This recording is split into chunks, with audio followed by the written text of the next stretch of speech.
Hello and welcome to Podiatry Practice Mastery. My name is Pelto and I have Dr. Barbara Aung here, and we're going to be chatting about business and how to make your podiatry business more successful. Welcome, Barbara. Hey, thanks for having me on, Don. I appreciate it. You're welcome. As I was mentioning before, this is my lunch hour podcast, but I like to chat with people. And I saw you recently at a conference here in Massachusetts, and we were chatting. We always chatted about business and things like that. So I guess I'd like to start and ask you kind of what's working well in your business right now? What are the things that you're kind of excited about that you're doing? I love the fact that you started out with what's working well, because with all our challenges, we seem to be focused on a lot of things that aren't working so well, right? So things that are working well, actually, the internal marketing that we've been doing is working well. Also, the outreach to the primary care doctors that we've been doing is really, working well. So dive deep and tell me exactly what you're doing. Okay, so let's start with our internal marketing, right? I started a little bit last year and through COVID because we had some time. So we kind of went back and looked at things that we should have maybe been doing and we weren't, and we started to implement things or re-implement things again. So I really focused on our patients who had diabetes. One thing that I learned right at the beginning of COVID was people were so scared to come in. And then by the time 3-4 months went by and they finally called to come in, a lot of my patients who had diabetes with ulcers were so bad that I ended up doing like 4 or 5 amputations, in a row because they were so scared to go anywhere, right? Yeah. So I said, what a dodo head I was. And I should have been sending out letters or calling our patients to let them know we were open, that we are taking, all the precautions that we need to, but they need to get care. They need to be seen. So we started to do a more regular sending out actual letters instead of email. Yeah, I felt that a letter coming from their doctor, they might pay a little more attention to just a bunch of emails that they just keep getting. I agree. I think that we get bombarded and most of it goes into spam. Right. And if you really need to communicate, and do you have an easy way of doing that? Can you just print labels for all your patients pretty easily? Yeah, we can. My EMR, we can print labels based on their diagnosis. I can run a list of patients with diabetes diagnosis. And then I can print out a label and, we could even send emails that way, but I chose to just print the letters and send them out. Right. That's great. That's great. The other internal, I'm sorry, go ahead. Go ahead. No, I want to hear you. The other internal marketing thing that we did actually the end of last year is my orthotic lab sent a letter or email to me say they're going to increase the prices for this coming year just because of, I guess, resources or whatever it may be, right? So their prices were going to go up, which meant that obviously for us, our revenue, our profit margin is going to go down, right? So I did what we call a surge. I always want to call it a splurge, but it's a surge where we sent out again letters to all the patients that received orthotics in the past year to 2 years, explaining that the lab is going to increase their fees. And if they wanted a second pair of orthotics, right, to order it now. And if we got the order in by December 28th, because the lab said January 1st, they're going to increase the price. So if I got the orders in by December 28th, the lab would have to honor the previous price. So so we gave the patients a really huge discount on the second pair. I'm talking, I think we charged them a third of what we normally charge for orthotics. Wow. And get a second pair. So I think we ended up sending out about 150 letters. And out of that, we actually ended up getting 3 patients who got a second pair. Wow. So you're like, well, that, doesn't seem like quite a lot of takers, but if you add up the cost of what it took to send out the mail, which was less than $55, printing the letters and postage and everything, right? you got 3 pairs of orthotics out of it. I like that. And I like the idea that you put scarcity in there, like based on a certain date. I think that's key. Well, because this year on the second pair, we probably can't discount it to that level. Yeah. Just because the price is going up, right? We do a 6-month discount, well, or 3 to 6 months. If they get one pair, they can get a second one. We just say half off. Yeah, and normally we do that. We'll do that too on a normal, regular basis. But this was like a huge. I'm talking. It was under. Patients got it for under $200. Wow, that's great. That's great. You know, but it was good, and it kind of helped to kind of remind patients about the second pair and things like that. So we did that. So that was a kind of a little, just, you know, at the end of the year kind of thing that we did.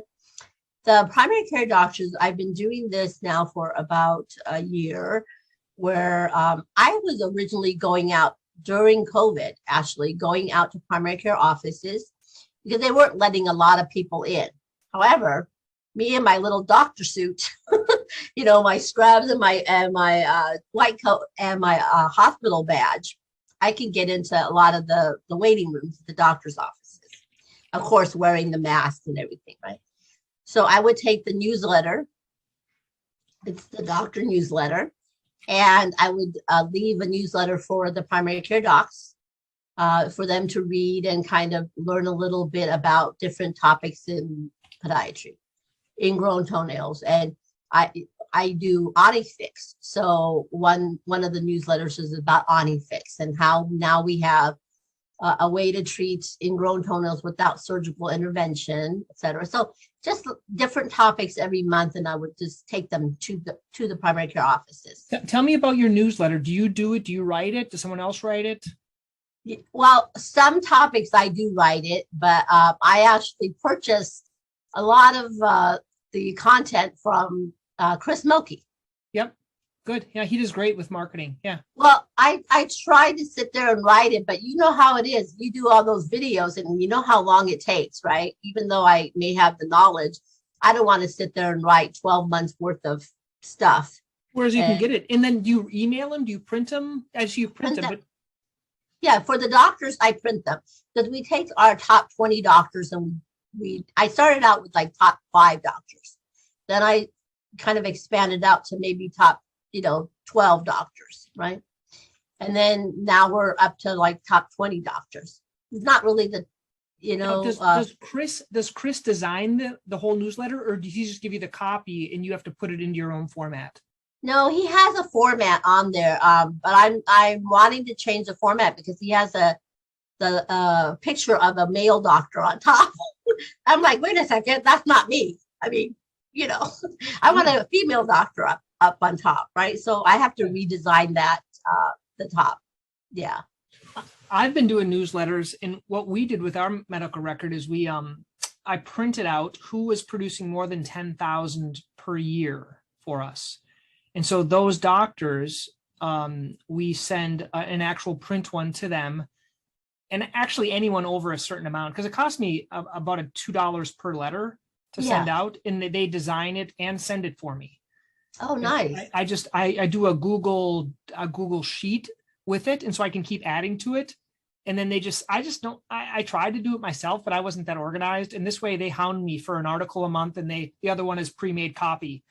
But I love the idea of sending it to I wonder if they read it though. That's part of the thing is like, I like your idea of dropping them off.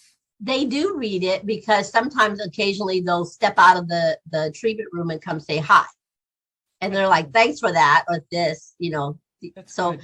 Every now and then they come out and meet me and say hi. If they don't, that's fine too. I just leave, if there's like 5 or 6 docs, I may leave 2 or 3, I call them placards. They're about this big. They're not little, 8 by 11 sheets. They're pretty big. So they can put it up on like an announcement board or something like that. Nice. I like that. That's a good idea. Thank you. Yeah, well, that's from Chris though.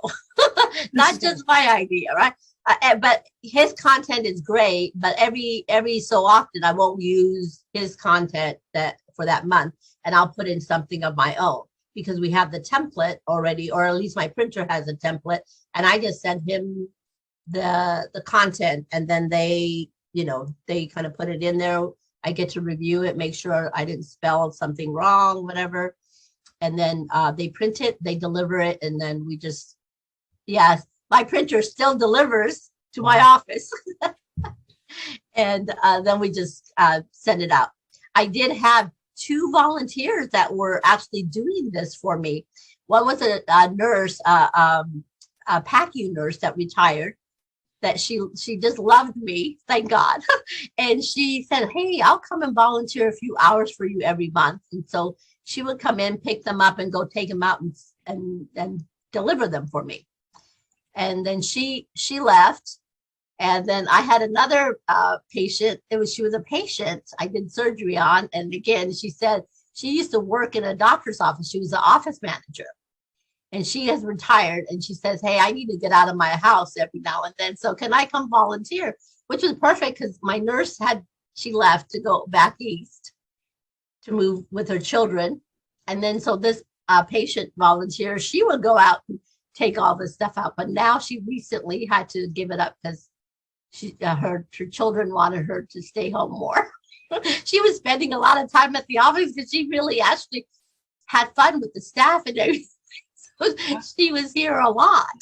Barbara, I think that's great. I'm actually considering in my next newsletter, I'm going to talk about, so I do a video newsletter. I do a print one to the doctors and a video one to the patients because that's just easier for me.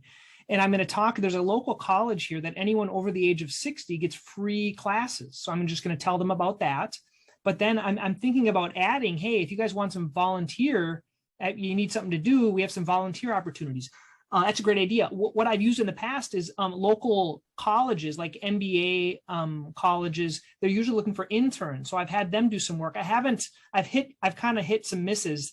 They haven't really liked, I wanted them to do marketing stuff, but they weren't really self-driven. Or maybe it was, I wasn't good at communicating. It might've been on me, but I've looked for interns within programs, but I haven't found any good people yet. I did that as well. The University of Arizona has a whole marketing, that they're known for their marketing program. I went there and I actually know that one of the professors there, he was a friend of my husband from high school.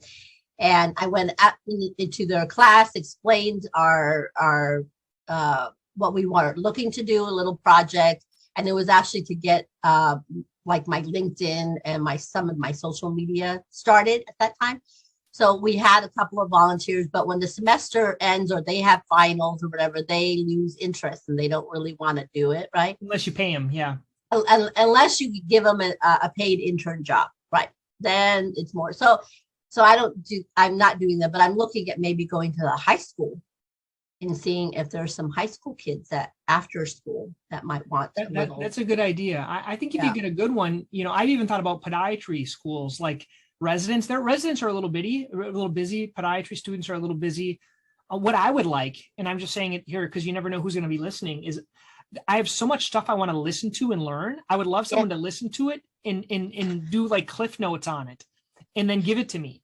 Like you can make a lot of money on Amazon doing that. A lot of people are like reading books, synopsizing it, and then putting it up as little books. It's not so much books, but for example, people give me tons of like video lectures, and I know. I'm like 2 hours to listen to one of these. If someone would listen to it, take the cliff notes for me, and give me the main ideas, I would love that. I know, but just a different way. I thought about it when I thought of it when I saw it on Amazon with all these like little cliff notes for books that people write, right?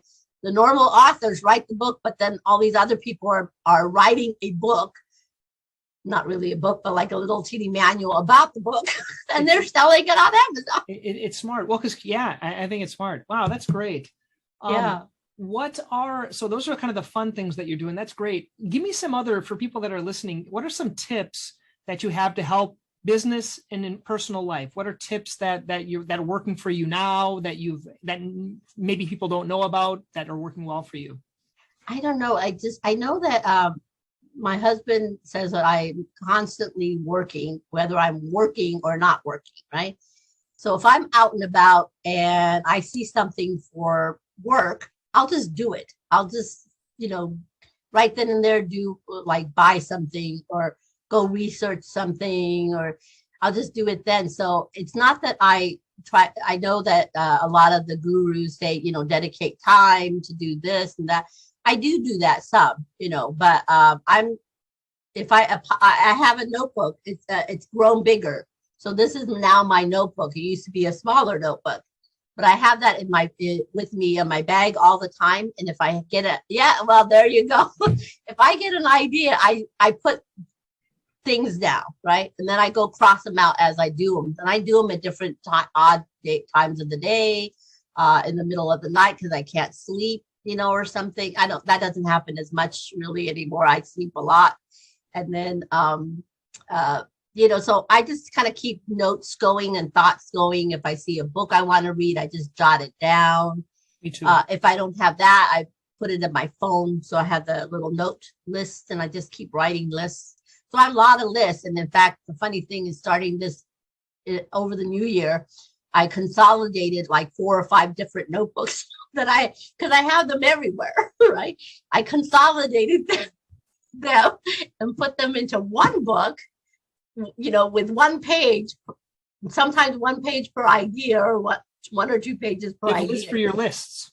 I have a list for my list, right? So that to me is, I don't know, it depends on what you are wanting to do and accomplish, right? And some of my goals that I want to accomplish are not so lofty. I'm not looking for the $2 million practice or $5 million. I'm just me, myself, and I usually say that. People are, are you in group practice? Yes, it's me, myself, and I'm in a group practice. And so I want my staff to be happy. I know I want to keep my patients happy, and we do little things. So a little idea. We're in Arizona. It gets really hot in the summer, right? For fun, I bought a bunch of popsicles. We have them in the freezer. And on a hot day when they come in, let's say they had an ingrown toenail procedure done. I say, do you want a popsicle?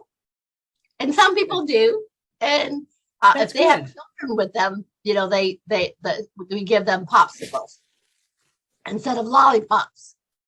Yes. So I used to do that for my surgery gift.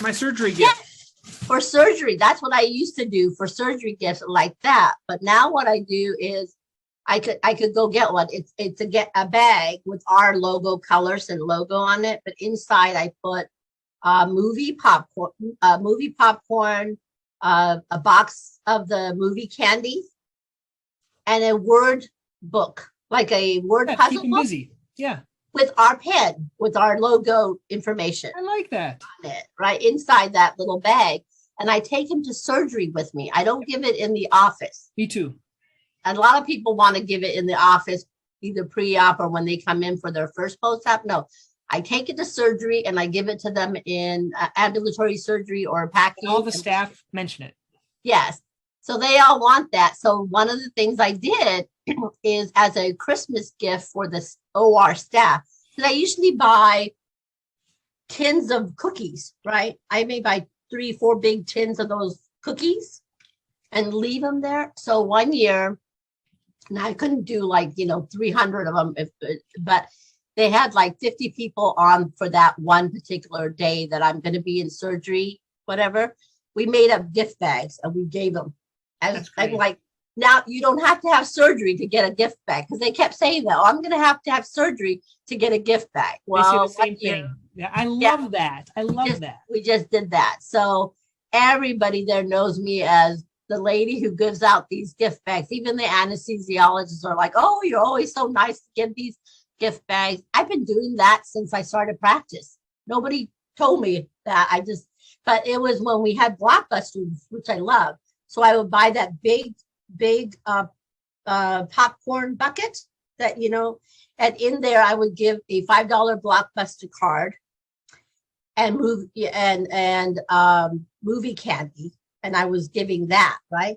But, that was okay. But then, of course, Blockbusters went out of business. So I'm like, what kind of movie can I give? I even called Netflix originally and said, hey, how can I get gift cards? And they weren't doing them then. They're like, oh, you get a free month online. You just do that. I'm like, well, I can't give a free month online in a box. I wanted a gift card, right? And now you can buy gift cards to Netflix. Isn't that funny? That's a good one. Yeah, that's a good one. Yeah, those are great. Wow. Yeah. So I did, but I don't give movies anymore. I figure everybody's got subscriptions to whatever thing that they like. So they'll watch whatever, but they got the popcorn and the candy and the word book at least to keep them busy. I have some videos I share them. Actually, they're hurt foot workout videos. Oh, And nice. I just Googled them and I found some and I put them on a page, Dr. Pelto /surgery. And it's surgical complication things they can look at, questions they have, and then some videos. And some of those are hurt foot videos. So people want to work out, while they're recovering so they don't put weight bearing on their foot. I thought those were kind of a neat idea. I'm always looking, similar to you, I'm always looking for something else. Yeah, yeah. So those are kind of fun little things. So yeah. Oh, and then we keep a box of chocolates also in the freezer in the office for people's birthdays. So if they come in and it's their birthday within that day or week or whatever, we just give them a nice little chocolate. I like that. Yeah, we have like water bottles and socks. Usually I give them water bottles, socks, or something. And when they get orthotics, they get any high ticket items, they'll get water bottle or socks or something like that. That's good. I like those. I like that. Yeah. All your diabetics. And we have all our candy. We have sugar free. We have sugar free. There's Whitman candies have little boxes of sugar free chocolate. Yeah. So yeah, Murray's cookies used to be Murray's. I don't know what they are now, but they're sugar free cookies that you can get. Sugar free little cookies. They used to give out little sample packets. You can call them up and get sample packets. Yeah, that's great. So, well, Barbara, we covered a lot of things. We're going to stop this portion of the interview. If people want to learn more about your practice and kind of what you're doing, I know you're with the APMA helping them out. What's the best way to contact you or website or something like that? My website is www.healthy-feet.com. Cool. Thank you. Thank you so much. Hey, thanks so much. Yeah, if you wanted to learn more about coding and billing, that's more my passion. I mean, I like all this marketing stuff, but billing and coding, getting paid correctly is more the passion that I have. So maybe we could talk about that somewhere down the road. Will do. Thanks, Barbara. Hey, thanks for having me. Have a good day.